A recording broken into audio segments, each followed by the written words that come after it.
everyone. Welcome to the Ashley Barlow Company podcast. I'm Ashley Barlow, your host. If you are a parent, a teacher, or someone who works at a school, or you're a community member, a volunteer, or a staff member at an organization that supports people with special education plans, a coach, a tutor, or even a grandparent, you're in the right place. Sit back with an ice cold glass of lemonade, put on your walking shoes and grab some headphones, roll down the windows and cruise. Ready, set, go. Educate, advocate, collaborate. Welcome back to the Special Education Advocacy Podcast with Ashley Barlow. I'm Ashley Barlow, and I am so happy you're here. Friend, today we're kind of going back to our roots a little bit, and we're going to talk about inclusion. Now, the reason that we're going to talk about inclusion is because it is July, and as much as we probably don't want to think about it, for a lot of us, particularly those of us that go back to school right around the Labor Day holiday, we probably are either coming home from vacation or are planning a vacation and then are going to come back and face the music of back to school. Bump, bump, bump. So I thought, what can I talk about in July that can kind of get you pumped for school and is really kind of accessible to all of us or important to all of us. And I thought, let's go back to our roots. Let's talk about inclusion. So I want to talk today about inclusion in the context of education. And I also want to kind of give you some of the core values for inclusion. And then we'll probably wrap up and talk about the difference between inclusion and integration. If we don't get to that in today's podcast, then we will bump that to next week's. I have it all outlined, but I don't want these summer episodes to go too long because I don't want to overwhelm you in the summertime. And I've said that to you every single week. So that message is probably loud and clear. Before we dive into inclusion, I have a couple of requests. The first is, if you love the podcast, would you mind going in and rating it on whatever platform you use to listen? It has been a hot second since anybody has given us a rating or a comment, and those things really do help. They help our podcast to become more searchable. And most importantly, they do give me an idea of what you like and what you don't like and how you feel about the podcast. So I would very much appreciate if you would go over and rate wherever you listen, Apple Podcasts, Spotify, YouTube, wherever. Thank you so sincerely for that. While you're at it, don't forget that I host another podcast that I host and that we produce over at Barlow Media Company. That podcast is called Advance the Conversation. And I host that on behalf of the Department of Special Education with the University of Cincinnati. So I would love for you to go over there and give that a listen and to give that a thumbs up as well. So thank you. Thank you for those things. And then another little public service announcement, and that is, if you like what I have to say on the podcast about inclusion, of course, I have the inclusion workshop for sale on my website. And the inclusion workshop it's a 90-minute video accompanied by a super beefy, super duper wonderful, if I do say so myself, workbook. And the workbook is, honest to Pete, a compilation of everything that I tell advocates when advocates call me with inclusion cases. So hopefully you would find that helpful if you've got an inclusion thing, or if you kind of are always advocating for inclusion. I think that would be super helpful. Very reasonable. It's over on my website. You can go check it out, ashleybarlowco.com. Inclusion. Let's talk about the definition of inclusion in the context of education. So inclusion basically is this idea, this principle that says that we're going to ensure that all students, regardless of their ability, disability, or any different, will get equitable or equal access to education within the general education setting. The idea of inclusion means that we have to educate students with disabilities in the least restrictive environment to the maximum extent possible, and they have to be educated with their non-disabled peers to the maximum extent possible. And so really kind of inclusion is this belief that everybody has a right to learn, everybody has a right to participate, everybody has a right to thrive, with their peers, alongside their peers in an inclusive environment, in a supportive environment, which is, kind of what we're all about here at Ashley Barlow Company. The one thing I want to tell you about inclusion, though, is that inclusion isn't just about plopping somebody in a classroom. It's not about your physical presence in a classroom. As we like to say, inclusion is not a place. It goes far beyond that physical presence in the classroom. Inclusion, true good inclusion, is valuing and it's accommodating. So we are valuing people's differences. We are valuing their humanity, all parts of them. We are truly understanding and we're valuing, and then we are accommodating people's needs. So we're capitalizing on their strengths and we're meeting them where they are in order to ameliorate their weaknesses or their struggles, or to support them in ways that help them to access that environment. And of course, as we're talking about inclusion, on a greater scale here, we aren't just talking about people with disabilities. We're talking about people that have different cultural backgrounds. We're talking about people that have speak different languages as their primary language. So we're kind of talking about all different kinds of things, but certainly in our venue here, we're talking about students with disabilities. So, as we think about inclusion, we're talking about removing those barriers to learning, no matter what they are, and then promoting the equitable education. And so, the Indra F case gives us a really good kind of idea about what an equitable education would be. But, and we don't have to get into that nitty gritty here in this episode. We certainly, I actually have inclusive principles about InterF. I think I've got another podcast episode on that. But, that kind of teases that out even more. But what we're really talking about is we're talking about, modifying your teaching methodology, modifying your materials, modifying the way that you assess students, and then promoting that positive, inclusive environment that gives everybody a sense of belonging, that gives everybody meaningful educational opportunities. So that's what we're talking about when we're talking about inclusion. Inclusion is really kind of founded in equity, right? Equity is not equality. So the idea of inclusion is not that everybody gets an equal education.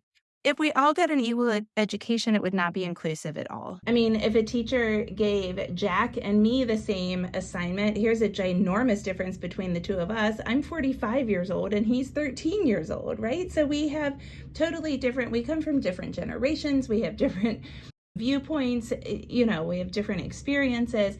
But most importantly, in this hypothetical, we also have very different learning profiles. Jack has a cognitive disability and I do not. Jack has sensory processing disorder. He has behavioral diagnoses. He has vision impairments. The list goes on. And I do not have similar diagnoses to those things. And so if the teacher gave Jack the same lecture that the teacher gave me, that would not be anything that would feel inclusive to Jack. And so we aren't talking about equal, we're talking about equitable. We're talking about equal access to education for all students, but really doing that in a way that meets everybody where they are, which is that equitable piece. So giving everybody exactly what they need in order to learn.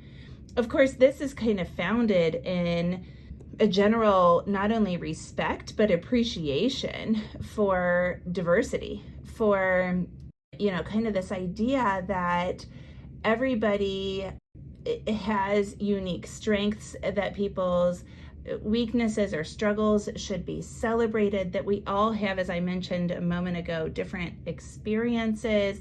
We all bring in different perspectives, and that's something that we can value and really learn from and grow together in, as opposed to, noticing those differences and then assessing some kind of negative judgment on them, right? So I remember when I was I don't know, probably in my early 20s, there's this German word. The word is Bemerkment, and it literally translated would mean noticement.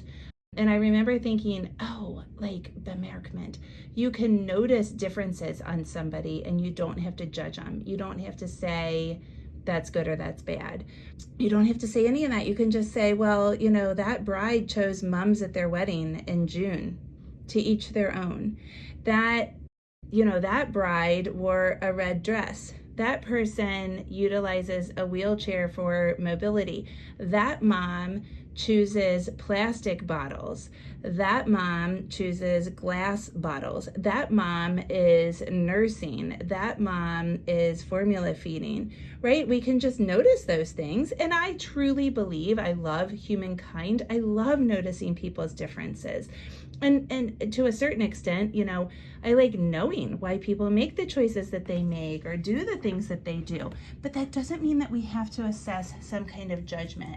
Rather, we could even go like 10 steps deeper and we could respect those decisions and we could appreciate the different factors that people bring to the table when they are making those decisions.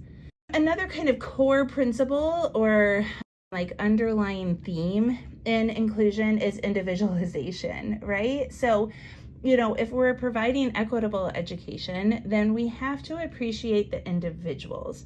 So this idea of individualization, kind of is this principle that says that everybody has unique learning needs and everybody has unique abilities and unique profiles, right? Not just learning needs, but backgrounds and languages, socioeconomic statuses, interests, all of those things.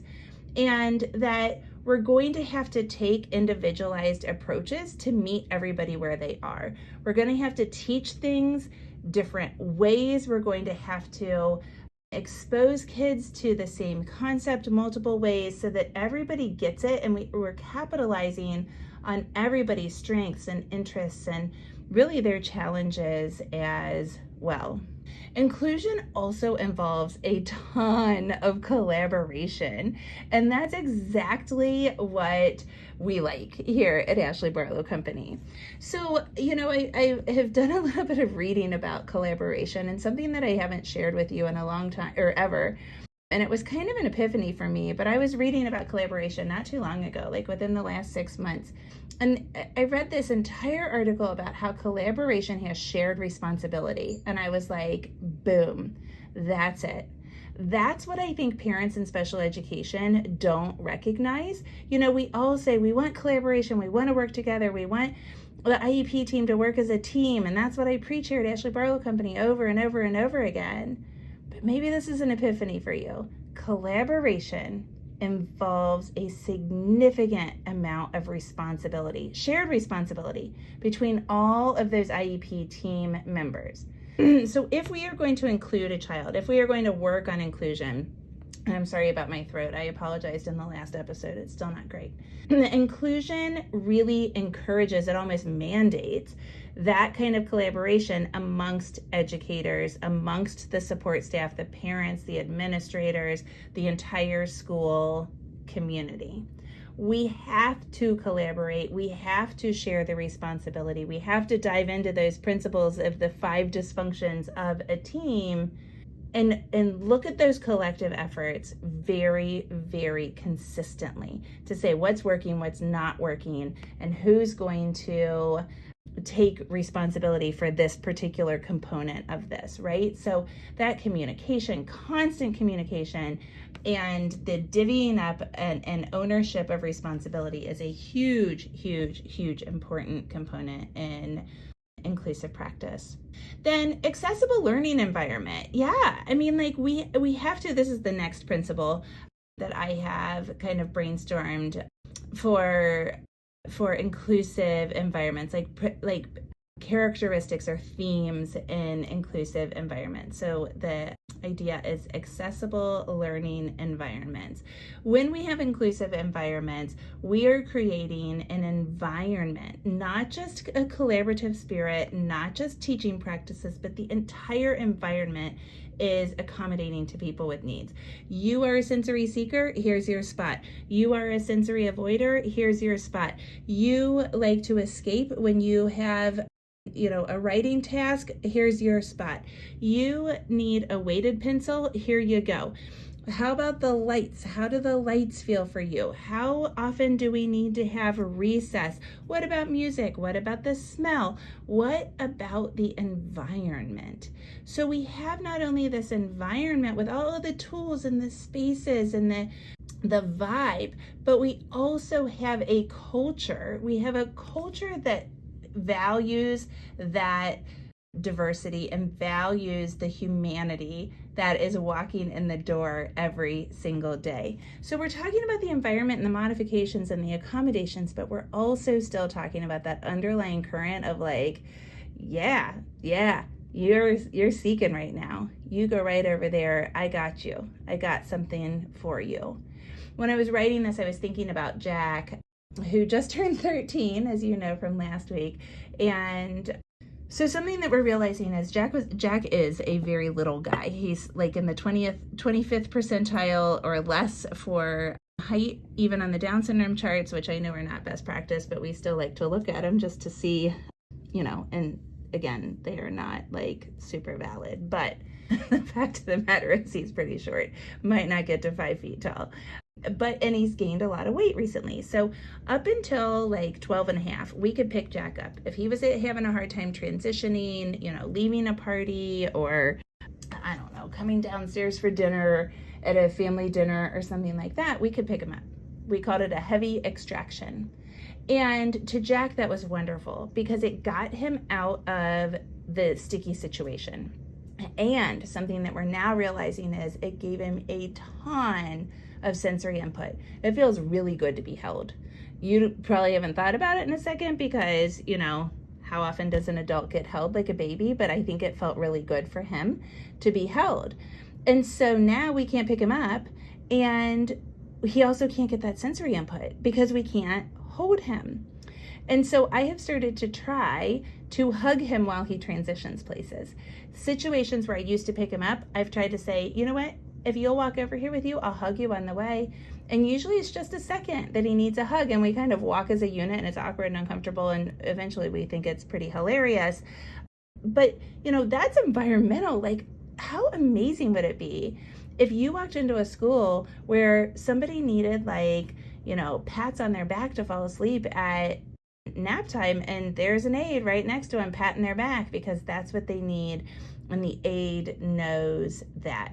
The learning environment is inclusive in and of itself. And I think the last kind of component to inclusion that I want to feature today is professional development. These concepts are always changing because society is changing. Our values, our interests, our perspectives, our experiences, they're always changing. And so if we are going to really promote inclusion in an environment, we are going to have to really prioritize professional development that centers on inclusion. So we have to continue to train our teachers, to train our staff, to train the entire school community in inclusive practices and setting up these environments and really, buying in to this idea of respecting and acknowledging and loving humanity. This obviously will equip educators with strategies and practices, but also will allow schools to have these unifying moments where they can come together and really celebrate the diversity and exciting differences in their school communities. So next week, we will also talk about a new inclusive topic. I love to talk about this. I could go on and on, so I've kind of broken it down into chunks. But we're going to spend a little bit of time on inclusion. And then I am starting to plan my third quarter podcasts. And so if you have a guest that you would like to suggest to me, you can connect us by DM on social media. You can connect us by email. You can just contact me and tell me who you think I should reach out to. I don't do a whole lot of interviews in the summertime because things are a little crazy, but we're ready to get moving during the school year. So I will see you next week, same time, same place. Have a great week.